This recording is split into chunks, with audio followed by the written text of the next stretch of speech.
Welcome to the Orgasmic Lifestyle Podcast by Venus O'Hara.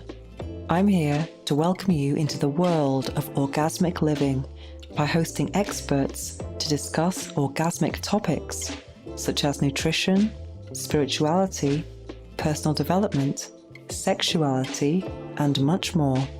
Here, we will offer lifestyle lessons that can help you lead a fulfilling, joyous, and orgasmic lifestyle. I'm your guide, Venus O'Hara.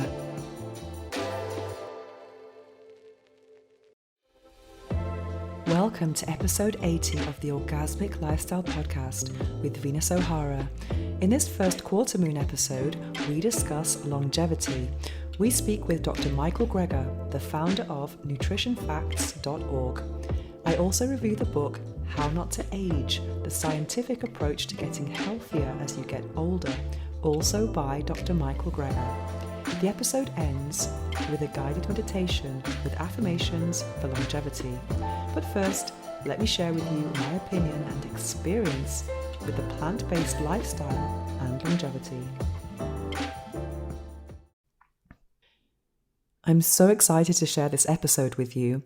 Our guest today, Dr. Michael Greger, is one of the most prolific plant-based doctors in the world. He is the founder of nutritionfacts.org. I highly recommend this website if you're looking for scientific facts about food. And it's very informative. You can learn so much about health and nutrition on it. And there are also some very delicious recipes which are mouthwatering. I'd also recommend following their Instagram account where you can see many recipes and how they are made. It's just wow, delicious. I followed Dr. Michael Greger for many years, and I've admired his work, and also he's been a big source of information for me when I was going vegan, which is going to be 6 years this month. Oh my God.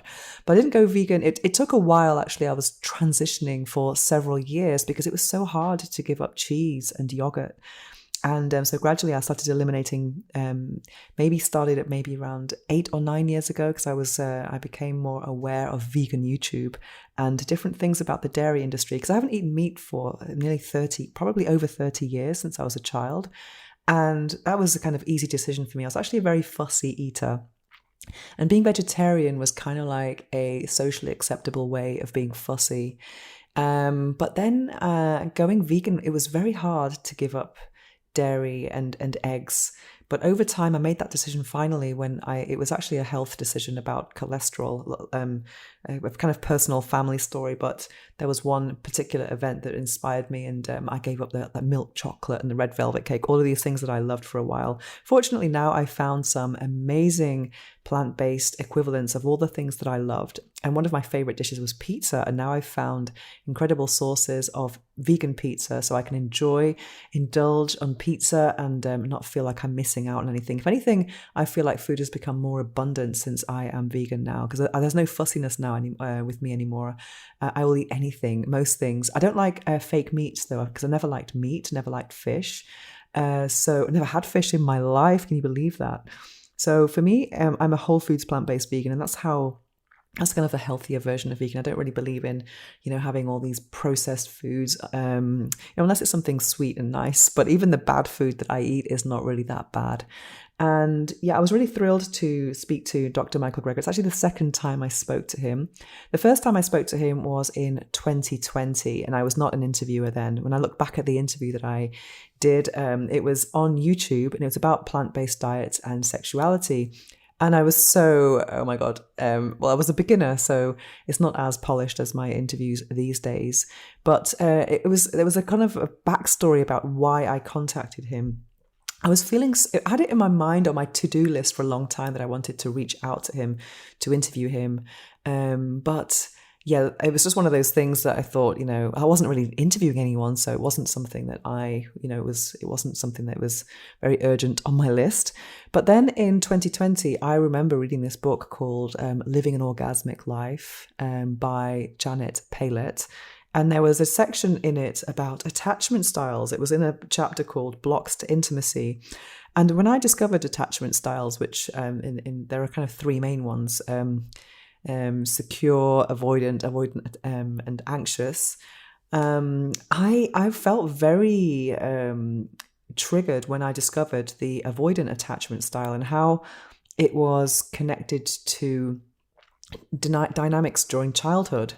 And I really, saw myself in this, identified with that label of avoidant attachment. And it made a lot of sense to me in the kind of very, very, very confronting way. And I thought that my life as a single child-free woman was a consequence rather than a choice. And that just made me feel so depressed. And also June with 2020 was a time when, there were it was still a pandemic, but at that point, some of things were kind of gradually opening up. And I'm not really someone who gets depressed. I'm more maybe an anxious person, but I remember feeling the lowest I've ever felt in my life. It was a very, very low moment for me. And I don't really identify with feeling low or depression. So I was trying to kind of get out of that kind of down moment I was trying to do things to make me feel better. I went to a yoga class, just to try and get some human contact after the loneliness of the pandemic. And also I went to nutritionfacts.org and requested to interview Dr. Michael Greger. And I thought, I've got to do all these things that I felt this anxiety to do things that I've always wanted to do, just to try and snap out of this low feeling. But then just a couple of days after that interview request, I woke up one day with Bell's palsy. I probably shared the story on here with you, but I can't even tell you how shocking it was to look at my face in the mirror and see that the left side of my face was droopy and I couldn't close my left eye. I couldn't smile. It was like when you go to the dentist and you have the anesthetic in your face, then you can't really move it. But it was like that. And I just think I just was in a panic state, really. Well, it was a bit of shock at first, but then panic. And so I went to the doctors or the hospital actually, and I was diagnosed with Bell's palsy, and they told me it's going to take a month. And I was distraught. I spent many of my days just doing facial yoga and crying. And, when I requested the interview with Dr. Michael Greger, fortunately, they didn't have a date until maybe 3 months later. But I was wondering, am I going to be able to actually smile when we interview each other? But I mentioned that story because suddenly having this paralysis made me look at life with a whole new perspective and realize what's really important in life. And I thought, screw attachment styles. Who cares? I just want to smile, And I was just waking up thinking, the day I can smile, I'll be happy. And that's all I wanted, was to be able to smile again. It took me a month, and I got there in the end. And then I got my smile back completely when I interviewed Dr. Michael Greger. And I actually like the video that I made of him and I, because I do look like I made a full recovery. So it was fantastic by the time we spoke. And that was a great interview. I really enjoyed speaking with him. I was quite starstruck because I wasn't really used to interviewing people. And we have a very informative interview about diet and libido and sexual function. So I will leave a link to that video in the show notes if you want to check it out. And today we speak about longevity. And for me, it's very important, as a whole foods plant-based person, I think of health first. I know many people can go vegan for, let's say, the animals or the planet, but I think health should come first, because how are you going to convince other people if you're not healthy yourself? I think it's really important to lead by example and be strong and thriving and look like you've got the vegan glow, as they say. So for me, it's all about whole foods, plant-based, organic, local, in season, eating the best foods. And also, I think I'm interested in nutrition. I can't understand when people are not interested in what they're eating and what it's doing for their bodies. It's like food and sex for me are very, very, very related. And these are the things that feed our life force. It is our life force. So how can people not be interested in it? And I just, I'm always curious, and I'm always reading up about different things. And that's the great thing about following nutritionfacts.org. You can actually learn about different foods, different vitamins, and you can actually adapt your diet accordingly to get the best out of it. It's really interesting. And when I was after having Bell's palsy, which was just an awful situation, just within a year after, actually, I had pneumonia and COVID, and I was at home trying to self-isolate for maybe 10 days, and I was just so weak. I couldn't even eat. It was just awful. And finally, my ex-partner said to me, like, I can't keep looking after you, you've got to call the doctor. So I did that. And then within half an hour, I had an ambulance picking me up. And when I got to the hospital, I had some blood tests, and they told me that as well as the pneumonia, I didn't even know I had pneumonia, but I had pneumonia, and they said I also had a very, bad anemia, and I wasn't far off needing a blood transfusion. And then when I was in a private hospital, so I was getting Instagram worthy vegan food. It was amazing. I mean, hospital food is not known for being tasty, but fortunately within a couple of days I got my appetite back, and the food was just incredible. But then the doctor's like, vegan, don't know about this. And one of the doctors, who was quite straight talking, because I was there for 10 days, told me, vegan, you're going to have to do blood tests every 3 months. That's just not healthy. and I was just thinking, even though I was in a very weak position, I thought, I do not believe that. That is not part of my belief system. So as soon as I came out of hospital, I made it my mission to actually really learn a lot about nutrition, because I thought I knew about nutrition, but I think it was important. I think it's really important to do blood work and go to a nutritionist. You can't just get your advice from social media. And also, as another plant-based doctor says, you are not what you eat, but you are what you absorb. And not everyone absorbs vitamins in the right way. I discovered that I absorb vitamin B12 like really easily, and I had extra high levels. And even though I didn't take the supplement every day, but my levels were sky high. So I think it's important to do blood work, once a year or whenever, and just to know what's happening inside. And I'm due for some blood work soon. I'm kind of excited to see what's happening with my body actually after being vegan for 6 years, and now eating organic in season, and local, which is amazing. It's just so tasty. I just love food so much, and and also the topic of our conversation today with Dr. Michael Greger is about longevity, which is quite a big topic now, especially after the also with the Netflix documentary Live to 100 about the blue zones, which is really interesting. And, most of the blue zones predominantly have a plant-based diet, not entirely, but predominantly. And I remember they were talking about purple potatoes. So I started looking for purple potatoes since I watched that documentary. I love purple potatoes. And some of my local grocers discovered that they were selling more of them. They didn't understand why. But yeah, it's interesting how it's just nice to discover new things. And longevity is quite a topic right now. And in his book, How Not to Age, this is the latest book from Dr. Michael Greger, he has looked at 13,000 studies on longevity. So it's a big book full of information, and it's really interesting. It's not about longevity. It's not about how long you live. It's more about your health span. You want to be old and able. You want to be old and thriving in life and independent, and being able to enjoy the gift of life as much as possible, so that's what it's all about, really. And I think health becomes more and more important the older we become. So for me, I'm really passionate about health and self-care, self-love, and also just being kind, self-compassion as well, being really kind to your body, because there's a toxic side of the health culture where people are really pushing themselves in the gym, maybe eating for aesthetics rather than for health, because not everyone who has, a gym body is healthy inside. They might be supplementing with very artificial things and blah, blah, blah. So I think it's really important to, have natural things, the best quality things, and really listen to your body and get that blood work, and maybe have some support of a nutritionist as well. And for me, I would only go to a plant-based nutritionist. I don't really want to go to someone who's going to be, who's going to be knowledgeable about plant-based diets, because not everyone is. So I hope you enjoy our interview today. And so I would recommend this book as well, How Not to Age. It's a big book, but I will review it as well after this interview. Are you looking to strengthen your pelvic floor in a fun and engaging way? Introducing PeriFit, the pelvic floor trainer that combines biofeedback with interactive video games.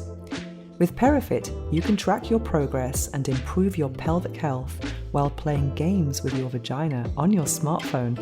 It's easy, effective, and more importantly, it's fun.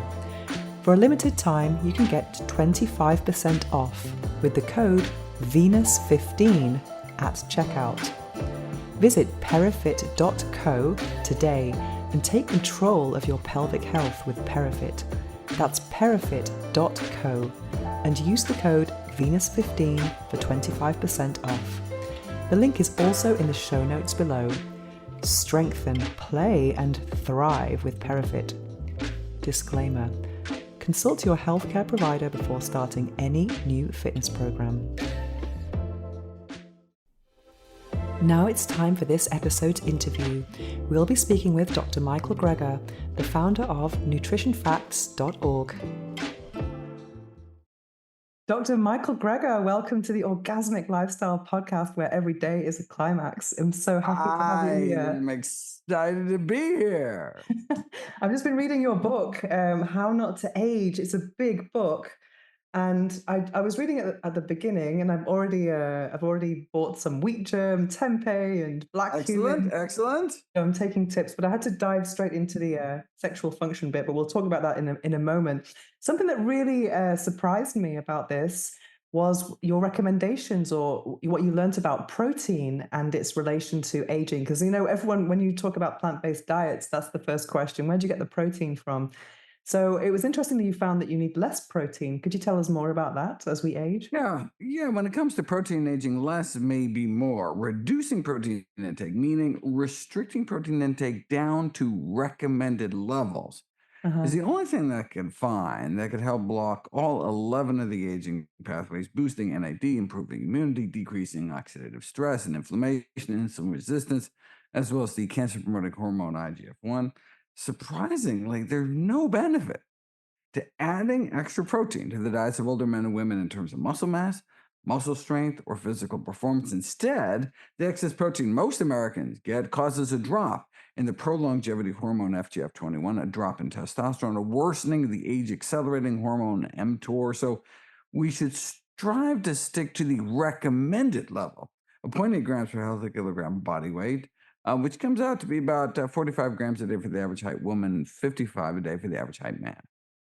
That's so interesting because I went on a diet recently, like a few years ago after the pandemic, and they increased my protein to maybe 1.2 or something per kilograms. And it was interesting. So the first month I did lose weight, but it's not something that's sustainable. I guess it's something maybe to do short term. What do you think about that?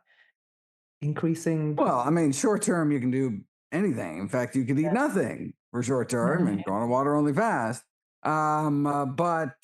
Diets don't work by definition because Mhm. going on a diet implies that some people are going to go off a diet. Healthy habits have to become a way of life. And so if you want to, so if they're going to be lifelong, you want it to lead to a long life. And so that's why you want to eat healthy. There's no point in, the goal of weight loss is not to fit into a skinnier casket. Yeah, definitely. I love that reference. So you referenced 13,000 studies, is that correct for this?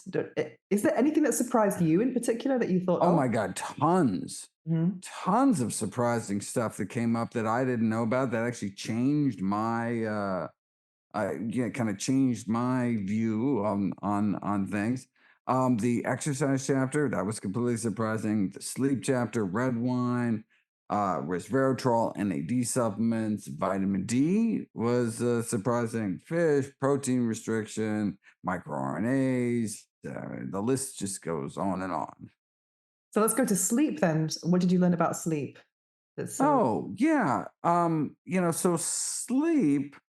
So I have a chapters on not just diet but all the other kind of lifestyle behaviors. And for adults age, 65 and older, 78 hours a night is recommended.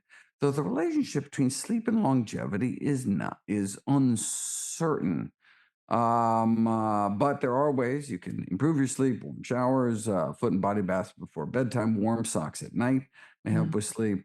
And I talk about the dangers of sleeping pills like Ambien, and really concentrate on optimal sleep hygiene and conditioning. So, but the big surprising thing about sleep is that its relationship with longevity is really uncertain. In fact, if anything, sleeping too long is associated with premature death more than sleeping too short.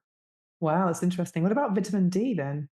Because people don't Oh, talk so about vitamin vitamin D too much. I mean, people always talk about B12, but I think a lot of people are deficient in vitamin D. Would that be correct? Yeah, unfortunately, just because well, we started wearing clothes. How Mm. stupid is that? So unorganic. Um, so we used to run around half naked in equatorial Africa, getting baked in the sun all day, and had lots of vitamin D. But now clothes, there's like housing, all sorts of ways that prevent us from getting sufficient vitamin D, the sunshine vitamin. Um, if you're young enough and light enough and skinny enough, then 15 minutes on just on forearms and face of midday sun at typical latitudes during the summer months get all the vitamin D you need. But during the winter months, particularly at higher latitudes, the sun's rays are just such an angle that no matter how long you sunbathe naked in Central Park on in January, February, you're just not going to make enough vitamin D because the sun's rays are at such an oblique angle. So during the winter months and really year round, if you have a desk job or something, you're just not getting outside enough. I recommend taking 2,000 international units of vitamin D3 a day. Though we used to think that it improved all-cause mortality, meaning it made people live longer.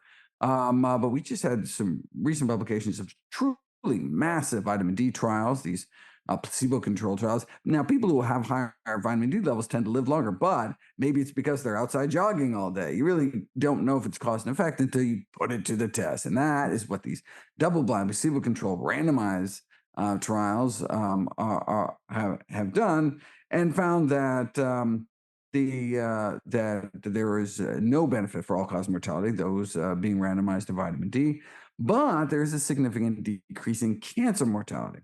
But the reason that we don't see an overall extension of lifespan is that there's no benefit for vitamin D for heart disease, and heart disease is the number one killer of men and women.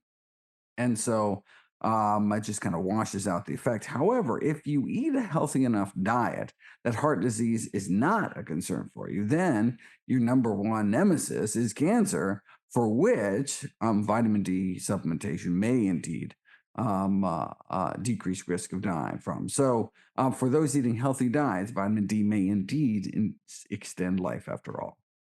Interesting. So, speaking about the sun, I've seen you've made a lot of videos and also in the book about sun cream for skin as we age. Is there anything about food that you recommend for healthy skin?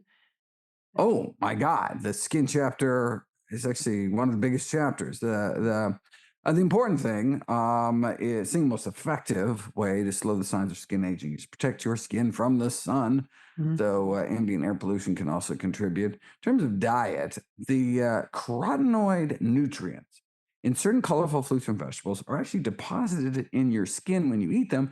Can offer this kind of healthy glow in both light and dark skin. Nutrients in greens can improve skin elasticity, collagen status, and facial wrinkles, perhaps due Mhm. to this kind of inside out sunscreen effect.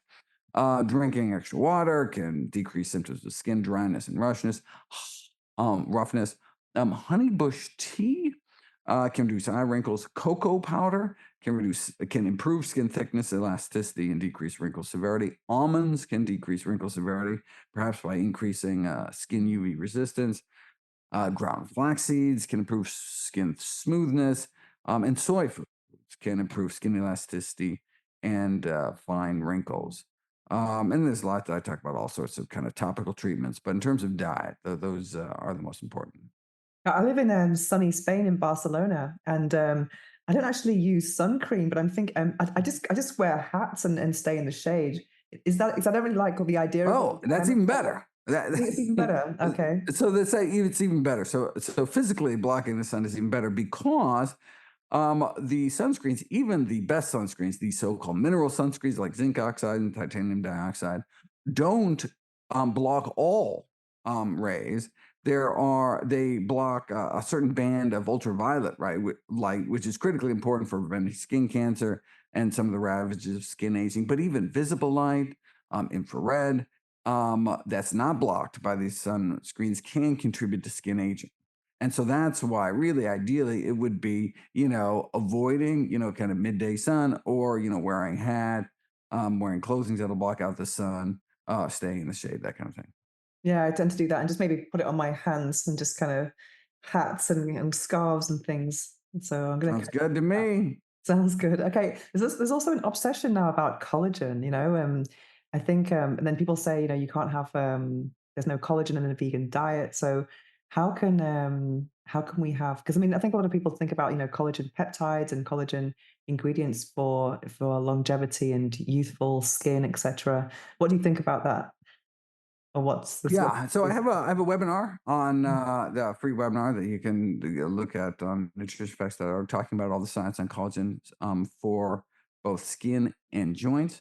mhm, And the bottom line is that the rather than eating collagen, the best thing to do is to actually uh, facilitate, boost your own body's ability to produce collagen. I mean, the collagen you eat doesn't actually end up in our skin. It gets mm, broken down like any other protein. mm. Doesn't actually end up in our joints. But there are things we can do, like make sure we have proper vitamin B12 status and vitamin C, and things that can actually boost our ability to produce its own collagen, which is the better way to go. Amazing. So it's vitamin C, really, isn't it? Kind of having a good vitamin Well, C. the ideal intake of vitamin C is probably 90 milligrams a day, whereas the recommendation is only for 75. So yeah, I encourage people to eat vitamin C rich foods every day, and so that's broccoli, bell peppers, citrus fruits, tropical fruits.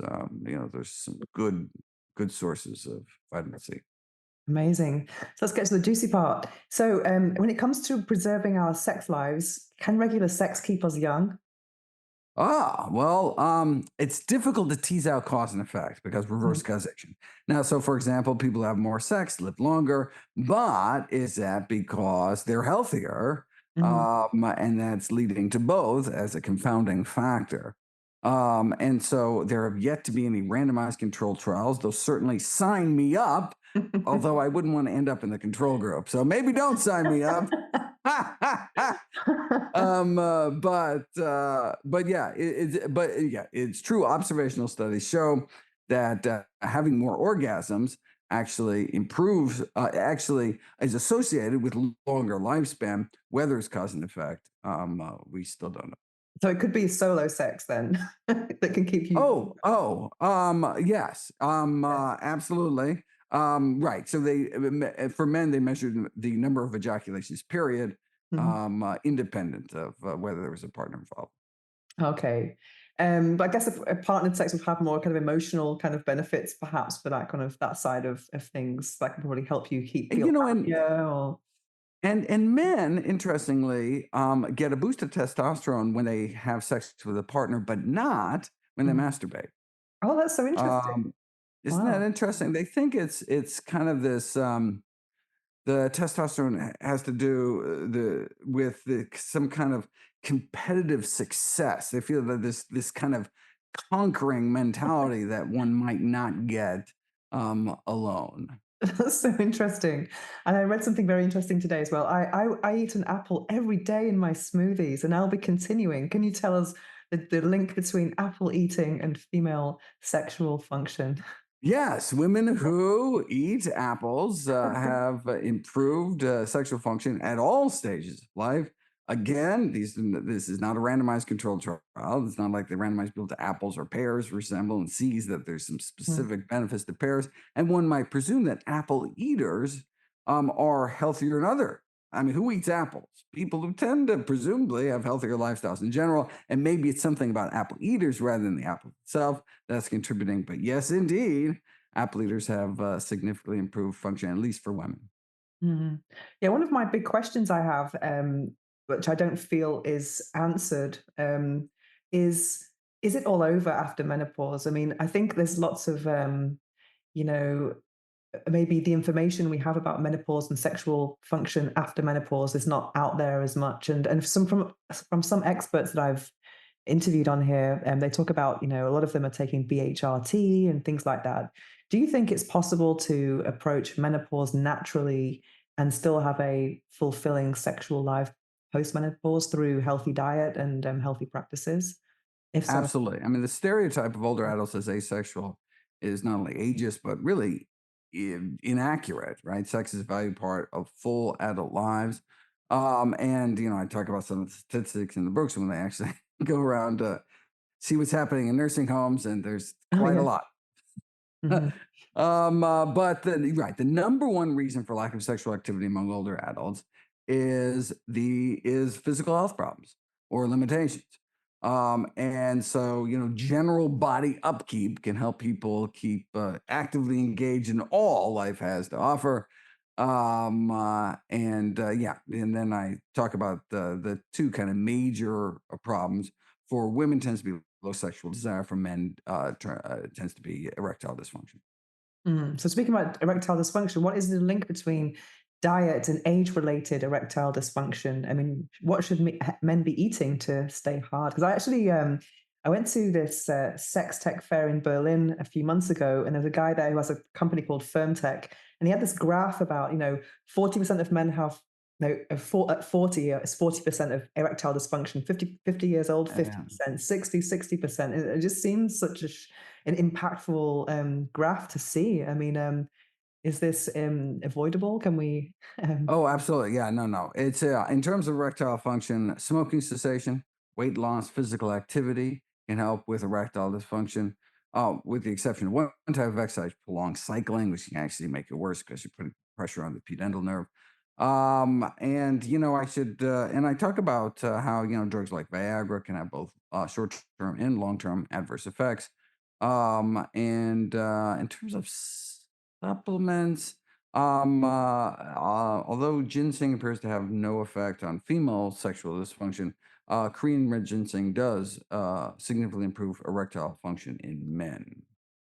So there is, but ideally we should treat the underlying cause, mm, which is inadequate blood flow, and that has to do with the how well one's blood vessels dilate, and that has to do with healthy arteries, keeping the endothelium, the inner lining of our blood vessels, healthy, and we can do that by not, traumatizing them 3 times a day mhm. by eating foods too high in salt, sugar and saturated fat, trans fats, dietary cholesterol, and going out of our way to eat nitrate-rich foods, which particularly are beets and beet juice, and dark green leafy vegetables. Most concentrated sources arugula, also known as rocket lettuce. Oh, I love that. Yeah, and I think they talk about beet juice in is it Game Changers as well? For Oh, yeah, I I think don't remember, but that would do it. yeah, that sounds good. So there's lots of misinformation about soy and male virility, and I saw you've got this. I love how you say ED, early death.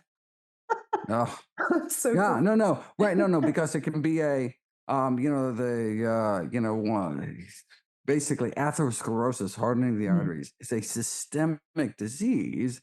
So if you have it in one place, you have it all over your arterial tree, and so inadequate blood flow to the penis can kind of be a harbinger of inadequate blood flow to the brain in terms of stroke risk, inadequate blood flow to the heart in terms of heart attack risk. And so yeah, it's critically important to treat the underlying cause, because just taking pills just may help with the symptoms, but won't actually prolong your life. So I was gonna, about the you had a subtitle here called "Soy Joy." So that's Ah, interesting, because everyone thinks that soy is going to make you have moobs, and it's going to be even some of my female friends have told them have been very sensitive to it. It provokes an early period. I don't know if this is true or just anecdotal, but I think there's a lot of misinformation about soy. Do you think soy should be organic, or because I think the GMO soy is probably not as good for us? What are the myths about soy, and how are they good for us? Ooh. Oh my God, there's so many myths about soy. Where do you even start? So there's a myth about soy and breast cancer. There's a myth about soy and uh, male hormones. There's a myth about on down the list. Basically, soy is really misunderstood. In terms of cancer risk, people don't understand there's actually two types of estrogen receptors in the body: alpha and beta. The phytoestrogens in soy bind to the beta receptors, where your own endogenous estrogen binds to the alpha receptors. So the effects of soy on different tissues depends on the relative concentration, relative ratio of alpha to beta. And so estrogen has, positive effects on some tissues, but negative effects on others. So, for example, estrogen is good for your bones, but bad for the breast. So ideally, we'd have some kind of selective estrogen receptor modulator to have estrogenic effects in some tissues and anti-estrogenic effects in others, and that's exactly what soy does. Soy appears to lower breast cancer risk, which is an anti-estrogenic effect, at the same time reducing menopausal hot flash symptoms. That's a pro-estrogenic effect. So with the soy, you get kind of the best of both worlds. So we should eat legumes, soy, and other, chickpeas, lentils, beans every day. Mhm. In particular um, for for female sexual function, not only do soy foods decrease menopausal hot flash symptoms, these so-called vasomotor symptoms, which is one of the reasons why Japan, which has the highest soy consumption per capita in the world, has the lowest rates of hot flashes. In fact, there isn't even a word for hot flash in the Japanese language. And they also, so for example, Japanese Americans also have the lowest rates of vaginal dryness.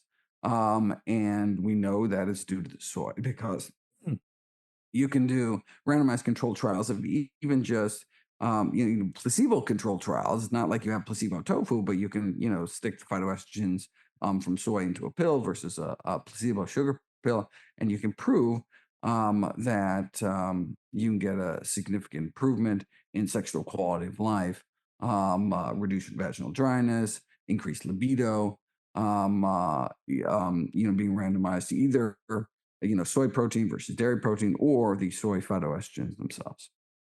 Right, so it's okay to have soy every day, do you think? Is there any of Oh, the absolutely. I mean, yeah. I mean, you can overdo it. I do talk Mhm, about that one mhm. case report from New York where this 44-year-old woman presented to her gynecologist with, I think I just read that. um, All the orgasm. right, right. She had such libido that it required her, they described, to self-stimulate to orgasm approximately Mhm. 15 times a day. Now that is an Wow. orgasmic life. Yeah. But she was bothered by it. A month before, she had gone on this almost exclusively soy-based diet, like eating 4 pounds of soy, at more than 4 pounds of soy food a day for some Wow. reason. And so they were like, why don't you cut back on that? And so she cut back, and within 3 months, her desire cooled to the point where she engaged in what they called satisfying sexual activity only twice a day, and she evidently felt that was better for her. So it's all that matters. Yeah, I was really interested in what you talked about it with the mushroom study. That was so interesting about. Oh, the odor. Yeah, wow, that's fascinating. Isn't that Yeah. interesting? It's so Yeah, yeah, yeah. interesting. It's, this whole part. Would you like to enlighten the audience who've not read it? Yeah,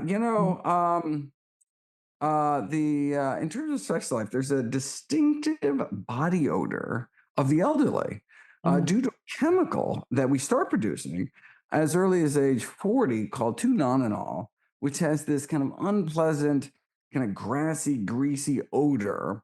And it's caused by the oxidation of omega-7 fats that are increasingly exuded from our skin as we age. But the good news is we can cut this odor by eating plain white button mushrooms and chlorophyll-rich dark green leafy vegetables. Wow, it's so interesting. I love how you mentioned the toys as well, because I'm in this industry of designing toys and about safety, the phthalates, and how dangerous they can Oh, be. And yeah. that's so interesting. I mean, because they are hormone disruptors. Would you like to tell us more about that? Yeah. So these plastics compounds are added for kind of flexibility. So in like what they call it, like jelly dildos, Mm, that is just absolutely packed with phthalates, and so it's really kind of going at cross purposes. Here you are yeah. disrupting your hormones, decreasing potentially decreasing your libido with these toys that you might want to have the opposite effect. And so they've been eliminated from children's toys Uh, because they're considered so dangerous, but have yet to be taken out from adult toys. And so that's why I would encourage people to stick to something like silicone instead, mm. which does not have those plastics compounds added. That's what my message too. Yeah, definitely, Oh, definitely great. silicone, yeah. And, so for an audience, let's say, who are not vegan, what 3 tips would you, like to share with them about how to age, healthily for people who are not plant-based? For their sexuality or Or just in general? anything, just aging in general. Okay, well, so I mean, in terms of sexuality, um, as I mentioned, sexual responses in both women and men are related to blood circulation. So, what's good for our heart is good for our genitals. And indeed, men and women randomized to healthier diets see an improvement in sexual function, whether that's an anti-inflammatory effect or a blood vessel dilating effect, or lower phthalate exposure because you're eating less processed foods or less BPA. In terms of sexual desire, there's a dangerous and ineffective drug that's promoted, at least here in the United States, which I encourage people to stay away from, called filceriban. But the lavender and bitter orange aromatherapy may help Oh, with wow, I finding. read that, so interesting. Wow. Um, in terms of men, supplemental testosterone can help with low libido, though the risks slightly outweigh the benefits. Thankfully, there are safe, natural ways to boost testosterone with diet and lifestyle behaviors, such as eating less than a teaspoon a day of fenugreek seeds and avoiding obesity, sleep deprivation, and beer. Mm. Um, there's actually a compound in beer that impairs testosterone. The spice saffron can improve sexual impairment caused by Prozac type antidepressant Mm. drugs, which can severely impact one's ability to achieve orgasm. Maca root may help improve sexual desire in men and sexual function in women. Ashwagandha, another root, may improve some aspects of female sexual function, but at the risk of liver toxicity. So I encourage people not to do it. About half of postmenopausal women suffer these, genitourinary symptoms of menopause. The first line of treatment of which are these kind of low as osmolarity vaginal moisturizers and lubricants. And I could really only find a few brands that fit the bill. And then after that, I talk about topical hormones, intravaginal estrogens, or DHEA. Vaginal estrogen is safer, more effective to manage vaginal symptoms than oral estrogens, Oh, wow. and oral DHEA doesn't seem to work at all. However, oral fenugreek seeds and topical fennel creams can improve sexual symptoms in postmenopausal women. And in terms of what we can do just aging in general, only about 25% of the difference in lifespan between people is due to genetics. So, what can we do over the majority of which we have some control? That's where we look to the blue zones, these areas of Mm. exceptional longevity around the world. They have up to 10 times the rate of centenarians. And they have some shared lifestyle characteristics such as they tend not to smoke, daily exercise, but the most important thing is thought to be their diet, and they center their diets around whole plant foods. So they minimize processed foods, they minimize meat, dairy, sugar, eggs, salt, while maximizing fruits, vegetables, whole grains, those legumes, nuts and seeds, mushrooms, herbs and spices, basically real food that grows out of the ground. These are our healthiest choices. Amazing. I love all the recipes that you share on Instagram Reels, the on nutrition facts. But I have a question. Do you have any guilty pleasures, some kind of junk food that you know is not good for you that you enjoy? Oh, oh, And, totally. and Oh, how do and I how can we put do with cheat meals? I mean, vegan sin. I every Thanksgiving I put marshmallows on my sweet potatoes. Okay. Put them on the flames and they all get all crispy and gooey, and I burn my mouth because I don't wait them. They're so delicious. I don't wait till they cool down. Yeah, totally. Yeah, that is a treat I look forward to every year. Yeah, I have about one cheat meal a week, and then Oh, I go to this one amazing vegan bakery here in Barcelona. It does the most incredible cakes. That's all kind of one time a week. Is it okay oh, to have a cheat nice, meal? nice. Look, it doesn't matter what you eat on your birthdays, holidays, special occasions. It's really day to day stuff that adds up. Yeah. And our body has a tremendous capacity to bounce back from injury. And so, yeah, that you're doing way better than most people whose cheat meals are breakfast, lunch, and dinner. Yeah, exactly, exactly. And one question I ask all of my guests, and I'm a big reader. What is the book that changed your life? The book that changed my life is Getting Things Done, Oh, which is a productivity system which has enabled me to keep up my productivity all these years. And so, if anyone's juggling lots of things in their life, I encourage you to go to your local public library and picking up a copy. Really the most impactful thing that changes my day to day life. and what are you working on now? My next book. Yeah. My next book is going to be How Not to Hurt, talking Oh, about okay. lifestyle management of pain. Wow, such a big industry, the pain industry. Yeah. Wow, It interesting. needs a little shaking up. Yeah, definitely. Well, I think inflammation is probably a big thing as well. So For turmeric, I sure. mean, turmeric roots, is going to be And hopefully, ginger and yeah, chamomile tea and all sorts of wonderful things. Absolutely. amazing. Well, thank you so much for joining us on the Orgasmic Lifestyle podcast. It's been a real pleasure. I had an orgasmic time. I'm looking forward to coming back. Amazing. Thank you so much.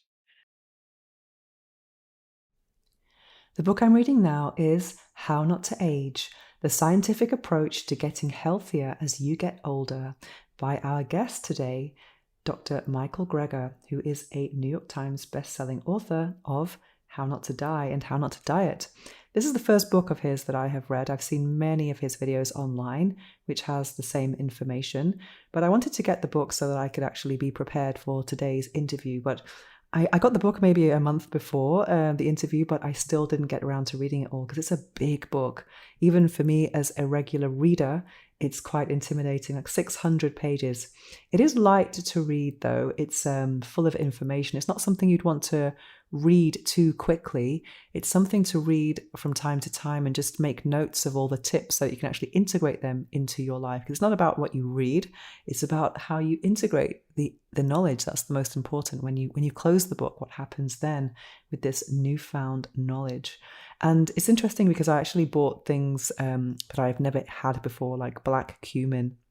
That was mentioned in one of the earlier chapters, and also about spermidine and tempeh. So now I'm kind of having a bit more of that in my life. I think it's really interesting to know about the food you are eating, not just about for taste and enjoyment, but also for nutrition and functionality and how it can actually improve your life as well. And some things when you learn about new foods or foods that you don't normally have, it's always interesting, in my opinion, to actually discover how to integrate them into your food life and also how to cook them, etc. It's always nice to have some variety. And so this book is organized in several categories. For example, first of all, we have the first part is about slowing 11 pathways of aging, and that includes things like inflammation, oxidation, telomeres, etc. Everything has studies to support it. And then we have the second part, which is about the optimal anti-aging regimen, which is about diet, beverages, what do centenarians eat, Mediterranean diet, red, white, and blue zones, plant-based eating lifestyle, etc., weight control, sleep, stress management. It's not just about eating, it's also some lifestyle tips. And then we have a third part, which is about preserving function. So we have preserving your bones, preserving circulation, your hair, hearing, hormones, immune system, joints, mind, muscles, sex life, skin, teeth, vision, and dignity. That's interesting. I must confess I've not read all of this yet. I just read the first part, and but then just before our interview, I just jumped straight to sexual function, of course, which was really interesting, especially for me as a sexpert. I've been researching, learning about sexuality for such a long time now, and I learned so many things, as you have too, in our interview today. But now, just reading through this list, I'm very interested in hormones and also dignity. That sounds very intriguing. And yeah, hair. I think for me, hair is a very important topic because just after I was in hospital 3 months later, I started to lose my hair. It was such a traumatic experience. It's probably around the time I was starting this podcast, but I used to be afraid of brushing my hair because these big clumps would come out and fill my brush with hair. And also sometimes I was out and about, let's say in a supermarket, and I was about to pay, and then I realized I've got all these straggling hairs dangling down and just falling out, and I was hoping no one would see it. So I was very afraid to actually brush my hair. I just lost so much volume. I started doing some research about it, and I discovered that I had telogen effluvium. This was confirmed by a dermatologist, but it was actually an effect of a reaction from my time in hospital. And it sometimes happens 3 months after something traumatic, which was the case exactly 3 months after I was in hospital. And it's like a reaction to stress in the body. And it's not a permanent thing. It came back. But during that time, I started to really learn about healthy hair growth and incorporating things like rosemary essential oil. And now I'm enjoying epic hair growth. And I was also taking biotin. So I did all these things that I had read online that were healthy for hair. But also the most important thing is to get blood work done and go to a dermatologist if you're going through something like that. I think there's always a temptation to do Dr. Google, but I think it's important to go to a real doctor when you have some issues. And so I'm really interested in preserving, healthy mane of hair as I age.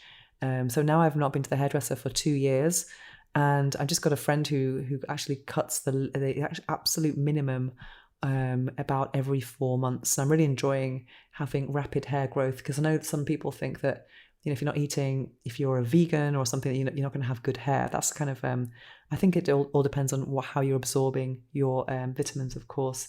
But yes, I'm very interested in that topic, so I'm looking forward to getting to that chapter. And then the last part is Dr. Greger's Anti-Aging 8. So here we're going to learn about new foods to eat to actually help us stay healthy for longer and enjoy life. So now that I've just opened up this book, and even though the interview is done, I definitely want to finish it. I think I might actually read it alongside another book, because there's a lot of information in it, and it's something that's going to be serving me for life. So it's not just a book that you read once and then put it down, but it's something about that I would want to really focus on the integration in my diet and in my lifestyle, because I'm so passionate about healthy living, and also to do it in the most natural way possible. So that is How Not to Age, the scientific approach to getting healthier as you get older, by Michael Greger. Now it's time to slow things down as we prepare for this episode's guided affirmations meditation. It's probably not a good idea to listen to this while driving or operating machinery. Instead, take a break from whatever you're doing, get comfortable, take a deep breath, and enjoy.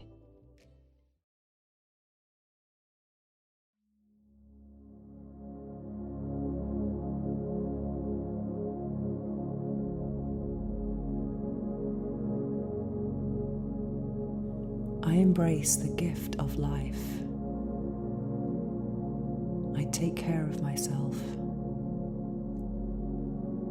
I am committed to a long, healthy life. I nourish my body with nutritious foods.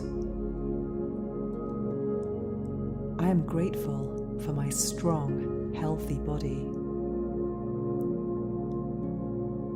I embrace habits that promote longevity. I believe in my longevity. I embrace the gift of life. I take care of myself. I am full of energy and vitality. I care for my body, mind, and spirit. I exercise regularly and stay active. I listen to my body's needs. I believe in my longevity. I embrace the gift of life. I take care of myself. I cultivate enriching relationships. I am surrounded by love and joy. I practice mindfulness daily. I release stress and embrace peace. I believe in my longevity. I embrace the gift of life. I take care of myself. I stay hydrated and drink water. I maintain a positive mindset. I am resilient and adaptable. I cherish each day of life. I believe in my longevity. I embrace the gift of life. I take care of myself. I prioritize restful sleep. I focus on happiness and fulfillment. I engage in stimulating activities. I am constantly learning and growing. I believe in my longevity. I embrace the gift of life. I take care of myself. I surround myself with positivity. I am proactive about my health. I make choices that support vitality. I am optimistic about my future. I believe in my longevity. Are you looking to strengthen your pelvic floor in a fun and engaging way? Introducing PeriFit, the pelvic floor trainer that combines biofeedback with interactive video games. With PeriFit, you can track your progress and improve your pelvic health while playing games with your vagina on your smartphone. It's easy, effective, and more importantly, it's fun.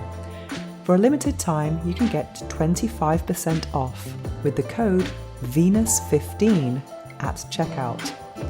Visit perifit.co today and take control of your pelvic health with PeriFit. That's perifit.co and use the code Venus15 for 25% off. The link is also in the show notes below. Strengthen, play, and thrive with PeriFit. Disclaimer: consult your healthcare provider before starting any new fitness program.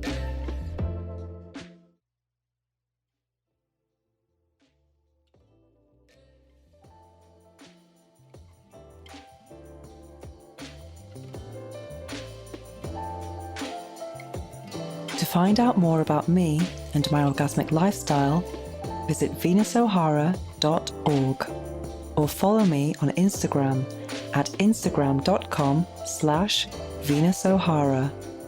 Make sure to search for the Orgasmic Lifestyle Podcast by Venus O'Hara in Apple Podcasts, Spotify, and Google Podcasts, or anywhere else podcasts are found. Make sure to click subscribe so you don't miss any future episodes. Thanks for listening, have an orgasmic week, and make sure every day is a climax.